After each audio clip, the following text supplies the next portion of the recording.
Va-t-on assister à un bear market dans les prochains jours ou tout simplement c'est une correction assez saine qui va donc ne pas s'éterniser justement et donc chercher un bottom très prochainement. Ou voilà, on va analyser tout ça donc sur la crypto-monnaie, donc Bitcoin, mais également on va regarder quand même l'Ethereum pour voir ce qu'il en est. Allez, on commence. Du coup, donc on commence par le Bitcoin, on est sur le contrat CME. Alors j'avais fait une vidéo l'autre fois, il y a une semaine. Pour moi, c'était pas anodin effectivement. Alors déjà, on était venu chercher le plus bas de juin 2025 sur le contrat CME, donc c'était plutôt, intéressant.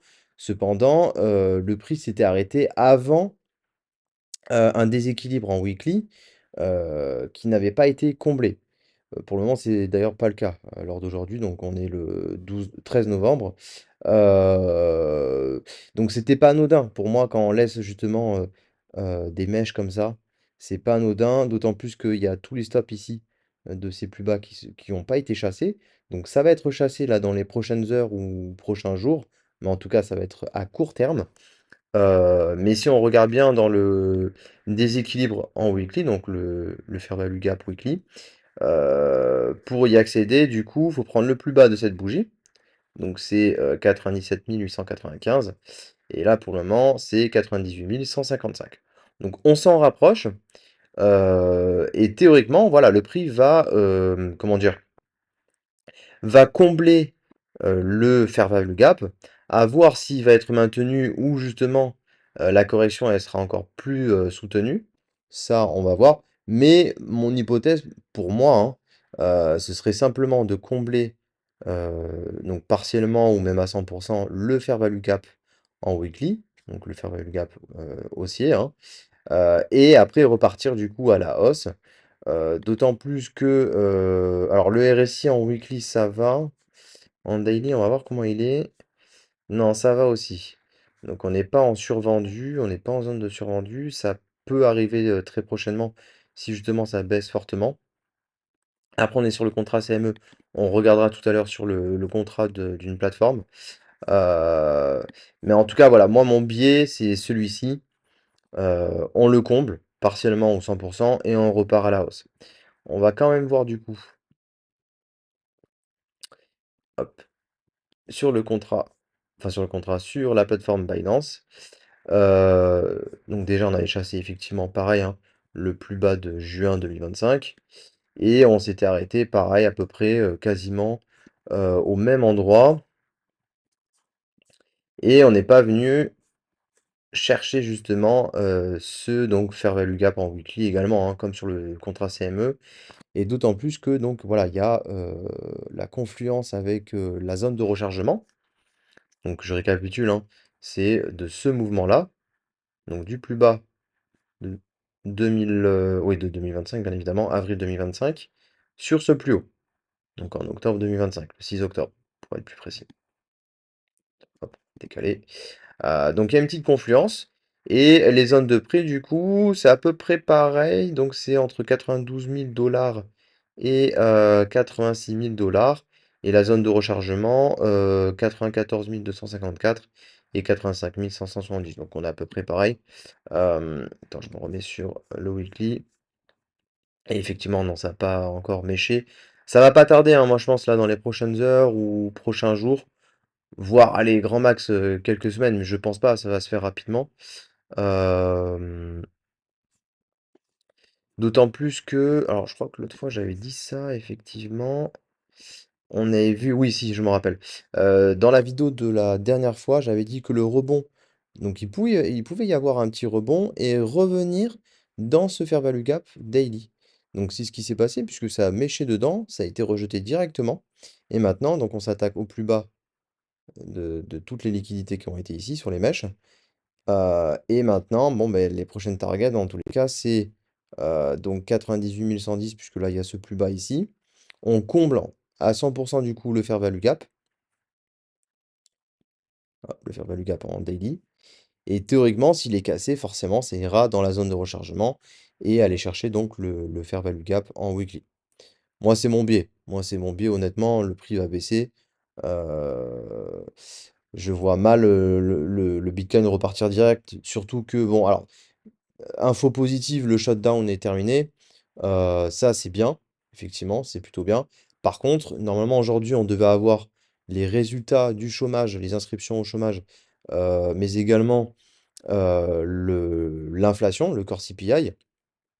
Ça a été reporté puisque, comme du coup le shutdown a duré trop longtemps, nous n'avons pas eu du coup les chiffres du mois d'octobre. Ça a été retardé puisque du coup tous les tafs, enfin ceux qui bossent dans les bureaux de statistiques étaient fermés. Donc ils ont pas pu analyser, donc ils n'ont pas pu avoir les chiffres.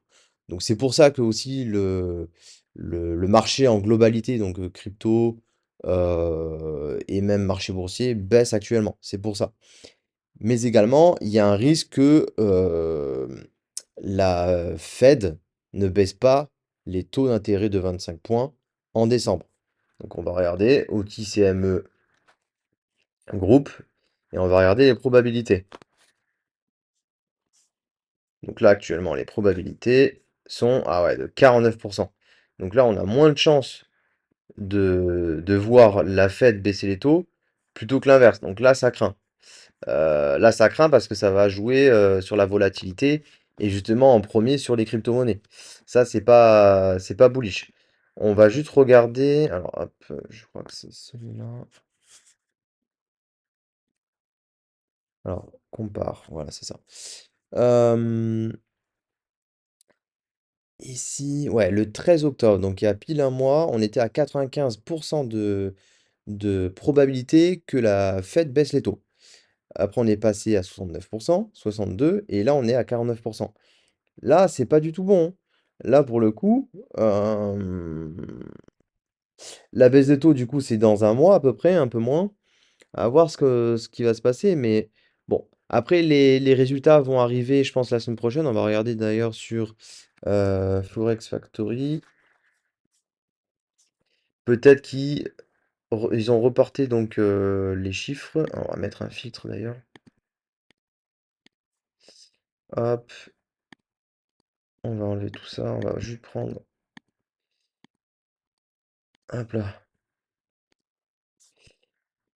Et on va regarder pour la semaine prochaine. Ouais, si. Donc, le 20 novembre, on aura donc le chômage. Le chômage, et c'est tout. Et le FOMC meeting minutes, pardon. Donc, à voir ce que va dire peut-être Powell. Peut-être qu'il a une annonce à faire. Et peut-être dans 2 semaines, alors, on aura le reste. Non. Bon, ils n'ont pas mis à jour, je pense. Mais ils vont mettre le core CPI. Ouais. Euh, tac, on va voir. CPI. Euh, Ouais, on les a pas eu, mais j'ai pas la prochaine date. Bon, et ben c'est pas grave. Et celui-là, ouais, tout est arrêté au 24 octobre. Ouais. Bon, ben on n'a pas les dates. Chose est-il que voilà, moi mon biais c'est celui-là, hein, donc ça va baisser encore de. Donc là déjà ça baisse de 3%. Donc ça devrait baisser de voilà entre 5% et 12%. Maintenant on va passer du coup sur l'Ethereum. Est-ce que du coup le biais de Ethereum est pareil que le Bitcoin? La réponse est oui. Euh, Donc, l'autre fois, donc je disais que le rebond c'était à peu près pareil que sur le Bitcoin. On va repasser d'ailleurs sur le contrat CME. Méché dans le fair value gap ici en daily. Fair value gap baissier, hein, bien sûr. Hop. Merde. Donc ça a à peine du méché, ouais. Donc c'était 3666 et là du coup 3670. Ouais. Bon bah du coup il y a eu directement le rejet. Moi mon biais il est toujours pareil, hein. C'est-à-dire que c'était soit on rebondit ici, soit effectivement on vient combler cet autre fair value gap weekly, ce qui est largement possible puisque en fait là ça avait méché et on n'était pas venu chercher le gap parce que là il y a un petit trou d'air. Ça va être comblé, hein. Donc là, prochaine target c'est ici, donc 3000 $, 2985 $ et 3050 $.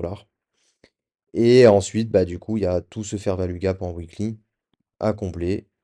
Et après, bon, bah, on va voir ce que va faire le prix, mais théoriquement, il y a une petite confluence parce qu'il y a le fair value gap ici. Il y a donc, pourquoi j'ai mis ça là? Hop, on s'en fout de ça. Et donc, ah si, non, ouais, bon, on va annuler.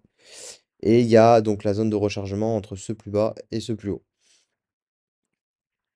Donc, et la zone de rechargement, elle est à 2800. Donc, sur la moyenne basse du Fair Value Gap Weekly. Mais c'est pas impossible. Donc là, l'Ethereum est à 3200, 3193. Déjà, on va venir chercher le plus bas de cette mèche. Donc à 3939, on n'en est pas loin. 3073, pardon. Et ensuite, bon, ben voilà, on va revenir tout ça. Voilà, les prochains jours. Si vraiment ça pète, là, c'est-à-dire qu'il y a un gros problème. Un gros problème sur l'économie ou plutôt sur le chômage, les inscriptions au chômage, l'inflation, etc. Et là, du coup, c'est pour ça que ça va baisser du coup les probabilités qu'on baisse les taux d'intérêt. C'est possible aussi. Par contre, si c'est ça, là, on va aller chercher le plus bas de cette bougie-là, donc le 23 juin 2025, et rattaquer du coup sur ce fair value gap qui n'est pas comblé à 100%. Donc d'ailleurs, il reste ça, on va finir ici. Hop. Il reste tout ça. Bon, après là, franchement, honnêtement, je pense pas. Je pense pas, mais c'est pas impossible. Voilà, je vous le dis, je vous le cache pas, c'est pas impossible.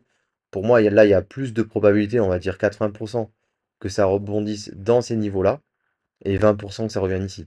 Parce que là, ça ferait quand même une énorme correction. Après, on n'est jamais surpris avec Ethereum, hein, avec ce qui s'est passé cette année.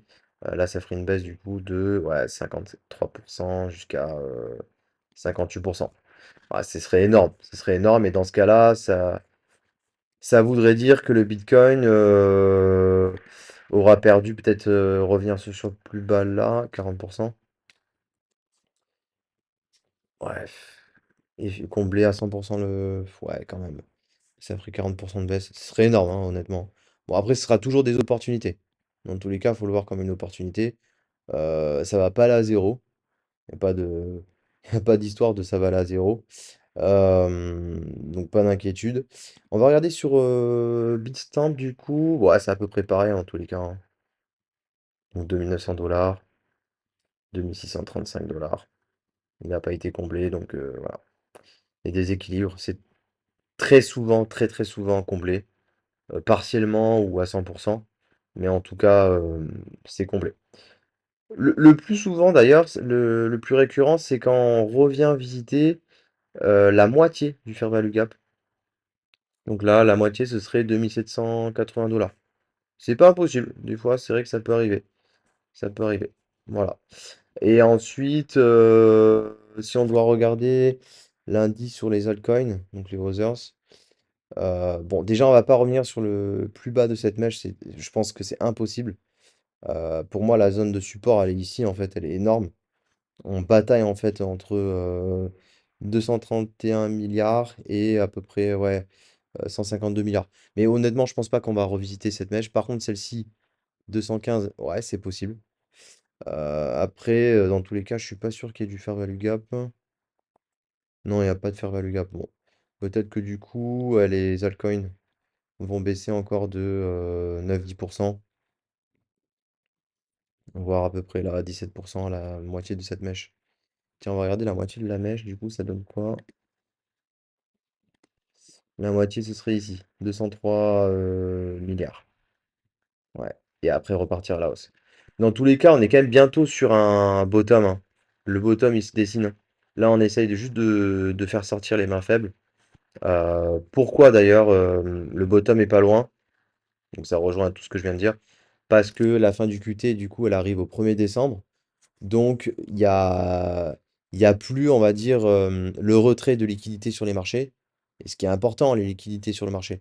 Donc on n'en est pas loin. On n'en est pas loin. Après, on va pas arriver sur un QE, donc le quantitative easing. C'est là où justement la Fed va injecter, la Fed ou même les autres banques centrales, hein, de chaque pays, réinjectent de l'argent, de la liquidité sur les marchés. Donc ça, effectivement, c'est bullish. Là, pour le coup, non. Là, pour le moment, on est toujours en QT, donc quantitative. heu, alors j'ai plus le terme en anglais, tightening ou je sais plus, mais en tout cas, c'est quand même plutôt positif. Voilà, et tiens, on va regarder le Coin 50, donc c'est l'indice de Coinbase sur les 50 meilleures crypto-monnaies. On est toujours dans le fair value gap d'ailleurs, tiens, weekly. Pour le moment, il est maintenu, mais là, ça commence à clôturer en dessous. Le dernier rempart, alors j'en vois un ici. Ouais, il y a un petit fair value gap ici, en daily. On va quand même le noter. Donc ça peut revenir là, donc ça ferait une petite baisse de combien? Ouais, 6%, 7%, ok. Et là, alors ici c'est complet à 100%, il reste celui-là. Il reste tout ça, hop, ici, en daily. Ok, d'accord, hop, voilà. Et là, du coup, ça ferait une baisse de combien actuellement au cours d'aujourd'hui? Ça ferait ouais, 16%, 16%, 20%. Est-ce que c'est impossible? Je ne sais pas, je pense pas. Euh, Ici, peut-être le premier rempart, le deuxième, ce serait ici. Donc à voir. À voir, à voir, mais en tous les cas, le bottom est pas loin. Le bottom est pas loin. Ouais. Je le pense très sincèrement, au vu de ce que j'ai analysé, on n'en est pas loin. D'autant plus que, alors, ce qu'il faut regarder, c'est le Fear and Greed Index. Donc, sur le stock market, donc le marché boursier, on est en extrême fear. Et pareil, du coup, sur les crypto-monnaies, même 15. Donc là, c'est très très bas, hein, franchement. Donc là, ça veut dire qu'il y a beaucoup de peur dans le marché en globalité, que ce soit sur les marchés boursiers euh, ou, euh, ou du coup crypto-monnaie. Alors là, c'est pas à jour parce que c'est en date d'hier, mais la Coinbase, il est à 25 actuellement. Demain, ils vont le mettre à jour pour aujourd'hui. Ce sera bien plus bas, hein, ça se trouve, on sera en dessous de 20. Donc derrière, c'est une opportunité, hein, parce qu'à chaque fois, quand c'est rouge comme ça en extrême fear, c'est justement, ça marque des bottoms. Alors le bottom va peut-être mettre du temps hein, à se faire, peut-être un mois ou quelques semaines ou quelques jours, on verra. Là, j'ai pas de boule de cristal par rapport à ça, mais voilà, ça va se dessiner. On n'en est pas loin. On est plus sur un bottom qu'un top là actuellement. Voilà. J'ai pas grand-chose de plus à dire. En tout cas, n'oubliez pas de liker la vidéo, de vous abonner pour bah, du coup rien rater sur mes prochaines vidéos, mes prochaines analyses, que ce soit en crypto-monnaie ou même sur des actions. Mes prochaines vidéos d'ailleurs vont consister à des analyses du Nasdaq et du S&P 500, voire d'ailleurs le Russell 2000. D'ailleurs qui se font péter la gueule, mais on va analyser ça sur les prochaines vidéos. Et on va analyser aussi les autres actions américaines ou même des actions françaises. Voilà, donc n'hésitez pas à liker, ça fait toujours plaisir, ça fait toujours du soutien. Donc voilà, à plus tard, ciao ciao.